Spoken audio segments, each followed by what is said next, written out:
নমস্কার বন্ধুরা, আজকে আমি আপনাদের সাথে শেয়ার করছি নিরামিষ আলুর দমের রেসিপি। দেখিনি পুরো ভিডিওটা। প্রথমে মিক্সি জারের মধ্যে নিয়েছি একটা টমেটো, আদার টুকরো, আর নিয়েছি ঝালের জন্য 3টে কাঁচা লঙ্কা। এরপর এখানে দিয়ে দেব কাজু বাদাম আর দেব চালমগজ। এবার সবটা ভালো করে মিক্সিতে পেস্ট করে নিতে হবে। আপনারা চাইলে এতে জল দিয়েও পেস্ট করতে পারেন। তারপর কড়াটা গরম হলে এর মধ্যে দিয়ে দিলাম একটা তেজপাতা, আর দিলাম কাশ্মীরি লঙ্কার গুঁড়ো রঙের জন্য, আর হলুদ গুঁড়ো। এবার এটা একটু ভালো করে কষিয়ে নিয়ে তারপর এখানে যে পেস্টটা বানিয়েছিলাম ওই পেস্টটা দিয়ে মিক্সি জারটা ভালো করে ধুয়ে আমি ভালো করে কিন্তু কষিয়ে নেব। এরকম আলুর দমের রেসিপি কিন্তু আপনারা যে কোনো নিরামিষ দিনেই করতে পারেন। খুবই সুন্দর খেতে লাগে, লুচি, রুটি, পরোটা সবের সাথেই ভালো লাগে।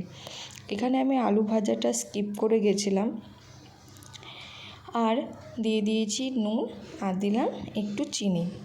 এরপর দিয়ে দিলাম একটা ভাজা মশলার গুঁড়ো।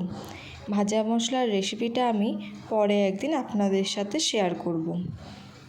ভাজা মশলাতে আমি এখানে দিয়েছি গোটা ধনে, গোটা জিরে, পোস্ত, আর দিয়েছি শুকনো লঙ্কা, তেজপাতা, এলাচ, লবঙ্গ আর দারচিনি দিয়ে আমি মশলাটা শুকনো খোলায় ভালো করে ভেজে তারপর গুঁড়িয়ে নিয়েছিলাম মিক্সিতে। আমি আলুটা এখানে দিয়ে দিয়েছি, আর দিয়ে দিলাম দই। এবার সবটা আবারও ভালো করে কিন্তু মিশিয়ে নিতে হবে।